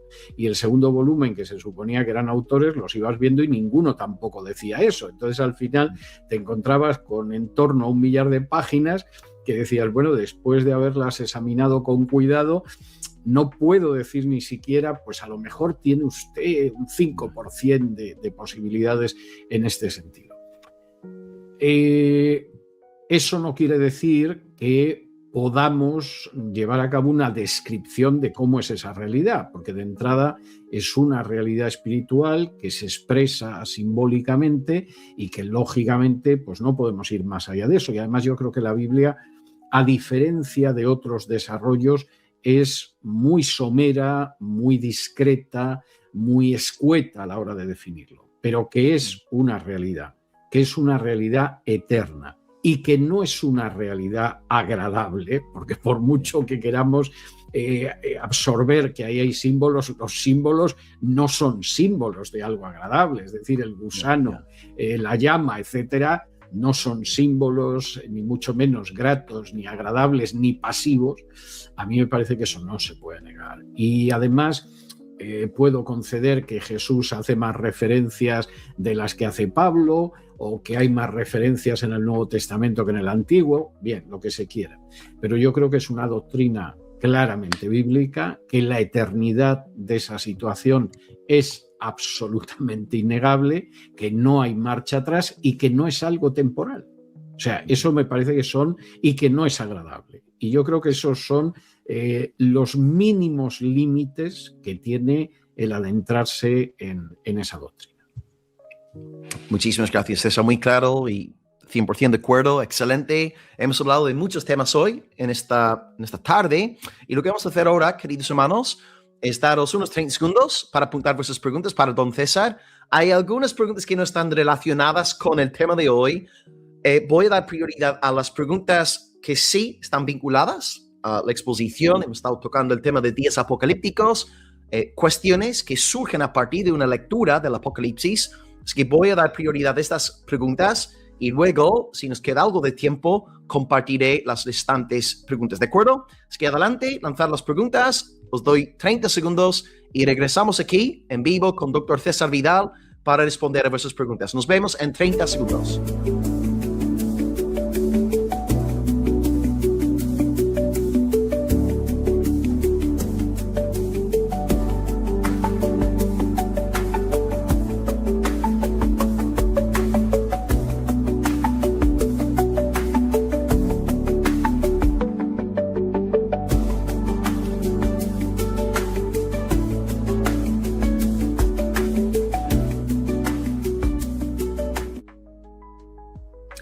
Hello, my friends. Welcome to Almería. Here we are in the southeast of Spain. Acabamos de disfrutar de 1 hora y cuarto con el Dr. César Vidal. El tema general ha sido días apocalípticos. Le hemos lanzado 10 preguntas a don César. Bueno, 10 preguntas que yo tenía apuntadas y han surgido otras espontáneamente y hemos estado orientando en cuanto a cómo leer correctamente los símbolos del Apocalipsis. Ahora lo que vamos a hacer, como en todos nuestros lives, es lanzar preguntas al invitado y vamos a abrir el chat a ver qué estáis diciendo por ahí, ¿de acuerdo? Voy a dar prioridad a las preguntas que tienen que ver con el tema de hoy, a saber, la lectura del Apocalipsis. Así que, primera pregunta desde Israel Pérez, que está en Albacete, que también estuvo por aquí en Almería. Saludos, querido. Un saludo a César. Rato escuchando sus disertaciones sobre la Biblia, busqué libros de César sobre esta área, pero no encontré. Claro, yo sé que tienes la Biblia de estudio, pero Israel está preguntando, ¿tendrías algo publicado concretamente sobre escatología, ese tema? Bueno, vamos a ver, hay, por supuesto, en la Biblia de estudio hay mucho material sobre esto y en la introducción, además, centrado en la Biblia, pero hay 2 cursos en Teshuvah, que sabes que es el Centro de Estudios Bíblicos aquí en Estados Unidos, que yo dirijo y que cubre un máster y luego un bachelor y luego un máster. Y la primera asignatura del bachelor es una asignatura que es una asignatura de escritura, donde se examinan aspectos como el canon, la inerrancia, la manera en que se ha transmitido el texto de la Biblia, etc. Y tengo que empezar una asignatura, es la asignatura que voy a dar en enero, que dentro del máster, que es una asignatura de la palabra de Dios. Es decir, mucho más ampliado el tema de la inspiración, de la revelación, de otras supuestas revelaciones, del contenido de la Biblia, del canon, etc. De modo, en ese área hay 2 asignaturas, una más elemental en el bachelor y otra que se cursará. Y como todas las asignaturas de Teshuvah, uno se puede matricular en ellas cuando quiera, porque son online y entonces hay algunas que te puedes matricular en el mes que se imparten, pero si son asignaturas pasadas, la gente se puede matricular cuando quiera. Muchísimas gracias. Gracias por la pregunta, Israel. Feliz Navidad, hermanos. Espero que los pases muy bien por Albacete, que estés bien arropado ante este frío y gracias, Israel, por la pregunta. Una maravilla. Ok, vamos a seguir con más preguntas de la audiencia hoy, que quitamos lo de Israel. A ver, ok. Dice Rosy, siguiente pregunta. Recién los comienzo a escuchar hace un momento. ¿Las promesas sobre Israel en el Antiguo Testamento aplican a la iglesia? Bueno, hay algunas promesas que es evidente que sí, porque de hecho en Gálatas 3 queda muy claro que los herederos según la promesa somos nosotros, es decir, aquellos que creemos en Jesús, independientemente de que seamos mujeres o hombres, gentiles o judíos, esclavos o libres, eso es evidente. Pero hay una serie de promesas que la Biblia establece muy claramente al hablar del trato de Dios con el pueblo de Israel, que son condicionales. Y a mí me llama la atención que ese elemento de condicionalidad no lo recuerde nadie. No hay nada más que ir al final, a la conclusión del libro de Deuteronomio, para darse cuenta de que hay una serie de promesas que exigen una fidelidad al pacto mosaico, y si realmente no hay esa fidelidad, eso no se va a cumplir. Entonces, ese es un elemento que se pasa por alto, como se pasa por alto, por ejemplo, en Zacarías, que el profeta, después de hablar de una serie de acontecimientos, sin embargo, dice que esto sucederá si, es decir, condicionalmente, si existe una respuesta. De modo que yo creo que ese es un elemento que hay que tenerlo en cuenta. Muy bien, estupendo. Muchísimas gracias, Rosy, por la pregunta. Y una vez más clara, la respuesta del doctor César. Amilcar pregunta, entonces, ¿qué lugar tiene la profecía de la mujer del Apocalipsis 12? Bueno, César ya aludió a esta profecía antes. En la es una historia profecía cumplida, es el nacimiento de Jesús en el seno de Israel y después la persecución diabólica contra ese pueblo de Dios. Hay gente que, agotando o afinando un poco en Apocalipsis 12, como se habla de que la mujer acaba refugiándose en el desierto, hay quien lo ha relacionado con la huida de los primeros cristianos a la ciudad de Pela. Es decir, me vas a dar un minuto para que pueda explicar esto, Will. Vamos a ver, en la profecía, en Marcos 13, en Lucas 21, en Mateo 24, hay una referencia de Jesús para que cuando los cristianos vean Jerusalén cercada, huyan. Y uno dice, bueno, ¿cómo van a huir con Jerusalén cercada? Pero esto tiene un cumplimiento profético muy claro. En el año 66 se produce la gran revuelta de los judíos contra Roma. Roma inmediatamente reacciona enviando un ejército a las órdenes de Questio Galo, pero en ese momento en Roma se produce un golpe de Estado, la muerte del emperador Nerón, y las legiones romanas se tienen que retirar de Judea porque tienen que solucionar lo que sucede en el imperio. Y entonces los rebeldes judíos, que han visto cómo Jerusalén ha quedado cercada, pero los romanos se retiran ante la muerte del emperador Nerón, persiguen a la retaguardia de Questio Galo, le causan bajas, incluso acuñan una moneda en la que se jactan de la victoria contra Roma. ¿Qué pasa con la gente que estaba en Jerusalén? Bueno, los que pensaron hemos derrotado a los romanos se quedaron en Jerusalén. Los hemos vencido, seguramente Dios nos ha ayudado a hacerlo. ¿Qué pasó con los seguidores de Jesús? Dijeron, no, nosotros ya hemos visto Jerusalén cercada, hay que huir de Jerusalén, porque Jerusalén no se va a salvar, va a ser destruida en el plazo de esta generación. Y entonces esta gente marchó al desierto y se refugió en una ciudad de la actual Jordania, en el desierto, que se llamaba Pella. Cuando los romanos solucionaron sus problemas internos, enviaron otro ejército a las órdenes de Tito. Y Tito cercó esta vez Jerusalén y fue arrasada Jerusalén y fue destruido el templo. Pero aquellos seguidores de Jesús que habían recordado la profecía de Jesús sobre la destrucción del templo se salvaron de una catástrofe en la cual las propias fuentes históricas hablan de que las madres llegaron a comerse a los hijos por lo terrible que fue el asedio. Es algo que el propio Flavio Josefo cuenta en su Guerra de los Judíos. Entonces, yo creo que es evidente que Apocalipsis 12 es una profecía cumplida y es posible, no lo aseguraría, pero me parece que no es disparatado creer que cuando se habla de cómo efectivamente fue al desierto y se salvó de ese intento del diablo de anegarla, puede que haya una referencia a esa comunidad judeo-cristiana que cumplió las palabras de Jesús y por lo tanto salió de Jerusalén después de que vio por primera vez cómo la acercaban los ejércitos romanos. Excelente. Muchísimas gracias. Amilcar, buena pregunta. Gracias entonces por la claridad, como siempre. Todos aquí aprendiendo, gracias al Señor. A ver, una pregunta aquí también sobre el Apocalipsis. Omar dice, si Israel, a ver, si este Israel no es el Israel bíblico, ¿qué pasa quiénes son entonces los 2 testigos y los 144,000? Es una buena pregunta, no tiene nada que ver con lo que vemos en las películas. Vamos a ver, en el caso, o sea, el Estado de Israel no tiene nada que ver con los 2 testigos. Cualquiera que crea, como ha aparecido en alguna película, que ahí tenemos a Elías y a Moisés escupiendo fuego por la boca como si fueran dragones, no conoce la simbología bíblica que habla del fuego que sale por la boca y que, por ejemplo, encontramos en el libro de Jeremías y que no significa que nadie se convierta en un dragón. Y los 2 testigos es una referencia al testimonio de la Iglesia y de la Iglesia perseguida. ¿Y por qué se dicen los 2 testigos y no se dice los 7 testigos? Pues muy sencillo, porque la ley de Moisés establece claramente que para ejecutar una sentencia de muerte son necesarios 2 testigos.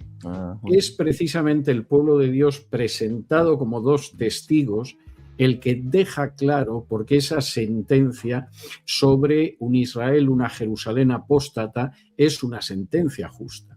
Hay 2 testigos que además han pagado con la persecución el hecho de dar testimonio de Jesús. Y en ese sentido me parece el simbolismo es muy claro. Hay referencias en varias ocasiones, no solo en la ley de Moisés, sino, por ejemplo, en el libro de Zacarías, a la idea de 2 testigos siempre antes del juicio de Dios. Los 144.000 es un número simbólico, pero además creo que el texto de Apocalipsis lo deja claro. 144.000 es 12 por 12 por 1000, es decir, 12, que es el número de la organización de Dios, hubo 12 tribus y hubo 12 apóstoles, es 12 por 12 por 1000. Es una simbología muy clara de identificar. Y esos 144.000, en contra de lo que piensan los testigos de Jehová, y no solo los testigos de Jehová, son la gran muchedumbre. ¿Y por qué digo esto? Pues porque en Apocalipsis, en repetidas ocasiones, se da un símbolo y a continuación te dice lo que significa el símbolo. Entonces, por ejemplo, en otro caso en que aparece esto, de pronto alguien escucha el león de la tribu descendiente de David, etcétera, etcétera. Y yo miré, ¿y qué vi? ¿A un león? No, vi a un cordero sacrificado. Con lo cual se explica totalmente el simbolismo. Estamos hablando del león, pero ese león, cuando yo lo veo, lo que veo es un cordero sacrificado al Cordero de Dios que lleva el pecado del mundo, a Jesús. Cuando uno va al relato de los 144.000, después de oír el número, mira, ¿y qué ve? Una gran muchedumbre de todo pueblo, reino, lengua y nación, que es la descripción del pueblo de Dios. Un pueblo de Dios que simbólicamente es 12 por 12 por 1000, pero que no significa 144.000 literales, sino que estás hablando del pueblo de Dios completo. Y cuando yo miré, después de oír la cifra, lo que vi es esa gran muchedumbre que efectivamente es obvio que forma el pueblo de Dios. Maravilloso, pues qué buena la explicación. 12 más multiplicado por 12 multiplicado por 1000. Pues veo que yo estaba equivocado porque yo tenía otra teoría, que los 144.000 eran los pelirrojos, así que veo que ya una teoría irlandesa, pero bueno, vamos a seguir aquí. No sé si tú sabes que yo tengo sangre irlandesa. ¿En serio? No me diga. Usted es ungido, hermano. En serio, ya te lo explicaré otro día, pero bueno. Muy bien, gloria a Dios. Bueno, Pascual nos pregunta, ¿qué papel entonces juega el Israel actual en los últimos tiempos? Bueno, 2 cuestiones. Primero, los últimos tiempos en contra de la idea popular no son los tiempos inmediatamente anteriores a la segunda venida. Los últimos tiempos es la parte de la historia que empieza con la resurrección de Jesús, la muerte y la resurrección de Jesús, y se alarga hasta la segunda venida. ¿Y esto por qué lo digo? Pues porque lo dicen los apóstoles. Cuando Pedro predica en Pentecostés y se ve el derramamiento del Espíritu Santo, dice, este es el cumplimiento de la profecía de Joel, que dice que en los últimos tiempos derramaré mi Espíritu. Y esa visión de los últimos tiempos como la fase final de la historia, pero la fase final no como inmediatamente antes de la segunda venida de Cristo, sino como esa fase en que es evidente que ha actuado el ministerio de Cristo. Es una interpretación históricamente muy extendida. Entonces, esa es la primera cuestión. Ahora, segundo, ¿qué papel juega Israel en toda esa época? Pues vamos a ver, los judíos van a jugar el papel que cada judío decida. Es decir, históricamente, después de Jesús, los judíos siguieron en el siglo II después de Cristo un falso mesías que se llamaba Bar Kokhba. Falso mesías evidente, pero al que no han renunciado. Es decir, se le considera, a diferencia de Jesús, un héroe nacional. En el siglo XVII, otro falso mesías, que además era un cabalista y que se llamaba Sabbatai Zevi, se proclamó mesías, y la inmensa mayoría de los judíos de Asia, de Europa y de África creyeron en él como mesías. Y evidentemente aquello acabó muy mal, porque incluso cuando Sabbatai Zevi se presentó delante del sultán de Turquía, el sultán de Turquía le dio 24 horas para que decidiera si lo decapitaba o se convertía al Islam, y se convirtió al Islam. De manera que a lo largo de 20 siglos los judíos han jugado el papel que han podido decidir. Si han decidido seguir a un falso mesías o abandonar al Dios de Israel, al Dios de Abraham, Isaac y Jacob, pues han tenido consecuencias muy amargas. Y cuando en algún caso se han dado cuenta de que, como dice Simeón en el capítulo 2 de Lucas, la gloria de Israel no es otra que Jesús el Mesías, pues la situación ha sido diferente. Yo predicaba ayer sobre ese texto en la iglesia local donde enseño y recordaba el testimonio de un rabino judío que vivía en el Imperio Ruso en el siglo XIX y que se llamaba Rabinovich. Y Rabinovich es un hombre que en un momento determinado consigue permiso para visitar Tierra Santa, que entonces estaba bajo el dominio de los turcos. Y él, que era un rabino y había estudiado el Talmud y había estudiado la Kabbalah y otras cosas, pero nunca había entrado en el Nuevo Testamento, alguien le regala un Nuevo Testamento en Yiddish, si yo no recuerdo mal, y durante ese viaje que él hace, empieza a leer por primera vez el Nuevo Testamento. Y él cuenta que una tarde, mientras iba cayendo el sol, estaba en el Monte de los Olivos y contempló Jerusalén al pie del Monte de los Olivos, el Domo de la Roca, etcétera. Y en ese momento dice que él sintió que la única salida para los judíos era aceptar a Jesús como el Mesías y el Hijo de Dios.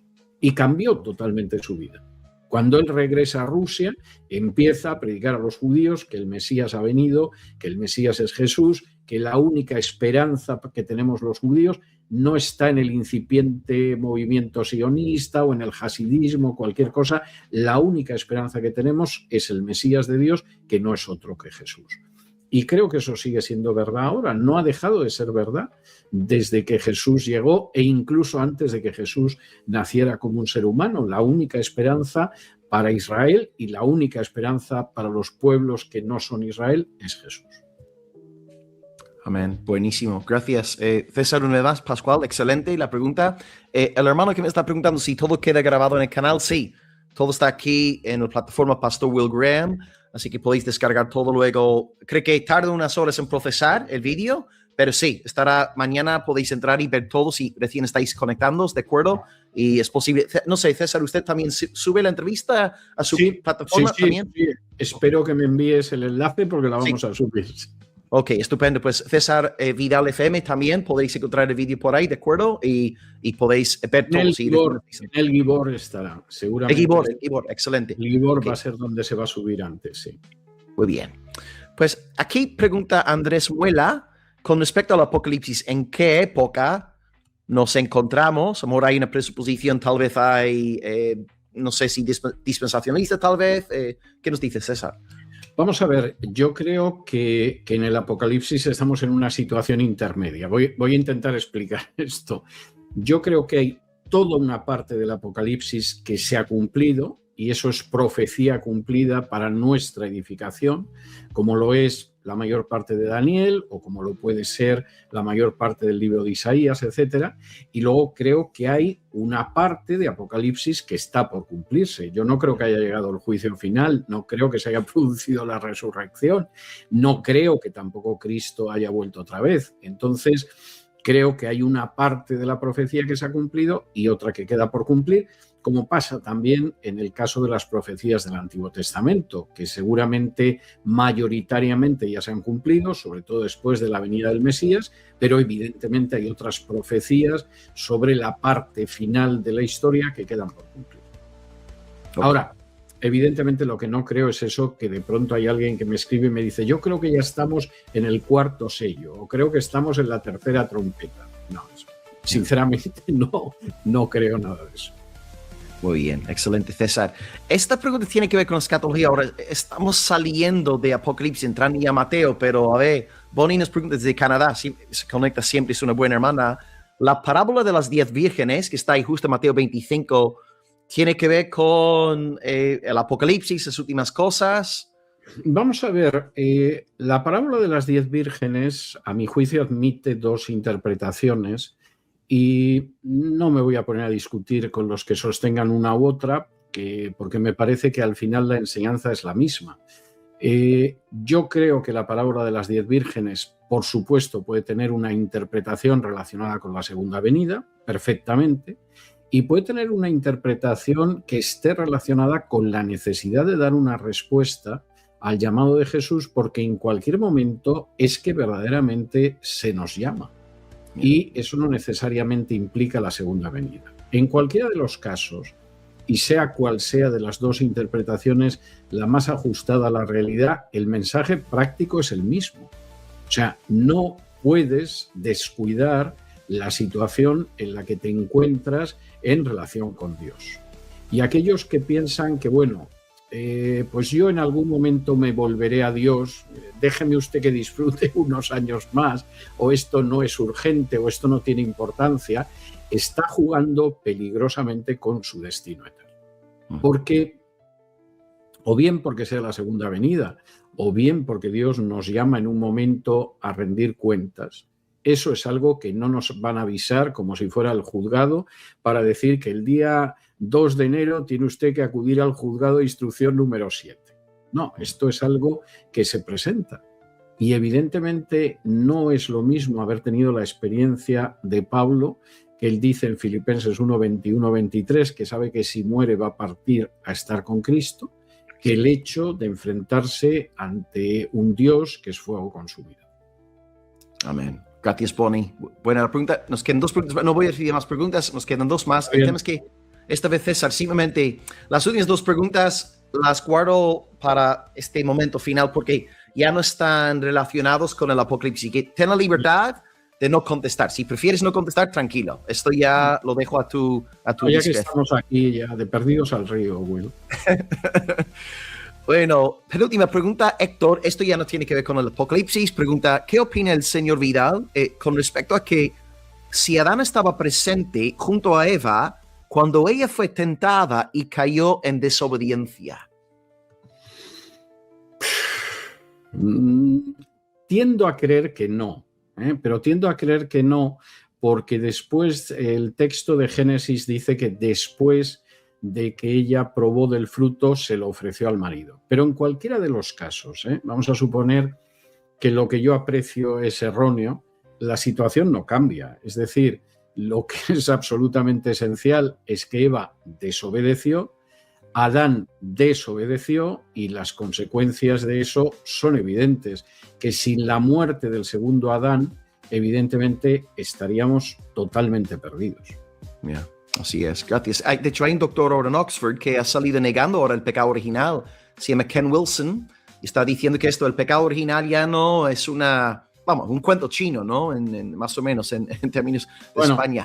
Bueno, y también hay gente que pretende interpretar a Pablo diciendo que la salvación es por obras, que no puede ser algo más contrario a la teología de Pablo. Sí, señor, así es. Y la última pregunta para don César, antes de despedirnos. Dodo pregunta, Pastor Will, ya que el Islam se está expandiendo por Europa, Estados Unidos, yo vivo en Almería, aquí ya 1 de cada 7 habitantes, si es árabe, es que aquí es impresionante. ¿Llegará a ser el Islam el sistema que oprimirá a la Iglesia de Cristo hasta que Él regrese? César, ¿algo que decir al respecto? No lo sé, pero quisiera dar una versión distinta de esto. Es decir, no lo sé. Y sería un atrevimiento por mi parte responder que sí o que no, porque sinceramente lo ignoro, ¿no? Pero yo veo el aspecto positivo en esto. Y dame un minuto, Will, para que lo pueda explicar. Hace, yo creo que unos 15 años, hubo una reunión en España para analizar la evangelización entre musulmanes, etcétera, ¿no? Y a mí me pidieron que tuviera una ponencia que, bueno, en buena medida era una ponencia de carácter histórico, aproximativo. Pero había gente que eran antiguos musulmanes que habían conocido al Señor y estaban trabajando en la evangelización en Francia, en Alemania, en otros lugares de Europa. Y en un momento determinado de mi exposición, yo de pronto dije, bueno, veamos el lado positivo. No parece que haya muchos occidentales que quieran ir a predicar el evangelio a países islámicos. Están viniendo hasta nuestros países y eso nos abre la posibilidad de evangelizar.